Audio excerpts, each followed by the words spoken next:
சத்குருவே சரணம். அக்னியில் கிணறு அரண்மனை கூட அழிந்து போகும் அப்படின்னு வாஸ்துவில் ஒரு பெரிய விஷயம் இருக்குது. அக்னியில் கிணறு இருந்தால் சமைக்காத வீடு அப்படின்னு நாங்கள் சொல்லுவோம் வாஸ்துபடி. ஏனென்றால் அந்த வீட்டில் இருக்கிற பெண் வியாதியஸ்தலாக இருப்பாங்க, மனநோய்பட்டு மனநிலை பாதிக்கப்பட்டிருப்பாங்க. அந்த வீட்டில் சரியாக சமையலே நடக்காது. அந்த வீட்டில் இருக்கிற பெண்ணுக்கு அவ்வளோ பெரிய பாதிப்பு. பெண்களை தான் அக்னியை பொறுத்தவரை தென்கிழக்கு மூலை என்பது பெண்களுடைய பகுதி. அந்த இடத்துல எந்த பிரச்சனை, கீழே சாக்கடை ஓடினாலும், அந்த இடத்துல கிணறு கீழே இருந்தாலோ, மிகப்பெரிய பள்ளங்கள் இருந்தாலோ, அந்த வீட்டில் இருக்கிற பெண்ணுக்கு மிகப்பெரிய பாதிப்பு.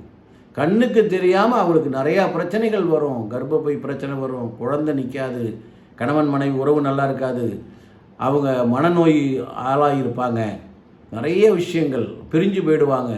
ஆக இந்த அக்னி என்பது பெண்களுடைய பகுதி. அதை சிறப்பாக இருக்கணும். அதில் கிணறு இருந்தது அப்படின்னா அரண்மனை கூட அழிஞ்சு போயிடும் அப்படின்னு சொல்லி வாஸ்துவில் ஒரு பழமொழியே உண்டு. அதனால் அக்னியில் கிணறு இருந்தால் உடனே அகற்றி அதுக்குரிய பரிகாரம் பண்ணிவிடுங்க. அப்போ உங்கள் வீட்டில் இருக்கிற பெண்கள் நல்லா சந்தோஷமாக இருப்பாங்க. சில பேருக்கு வீட்டுக்குள்ளே இருக்காது, ஆனால் தென்மேற்கு மூலை காம்பவுண்டுக்குள்ளே கிணறு இருக்கும், அல்லது பள்ளம் இருக்கும், சாக்கடை இருக்கும். அப்போவும் இதே பிரச்சனை தான் வரும். பெண்களை மிகப்பெரிய அளவில் பாதிக்கக்கூடியது தென்கிழக்கு மூலை என்கின்ற அக்னி.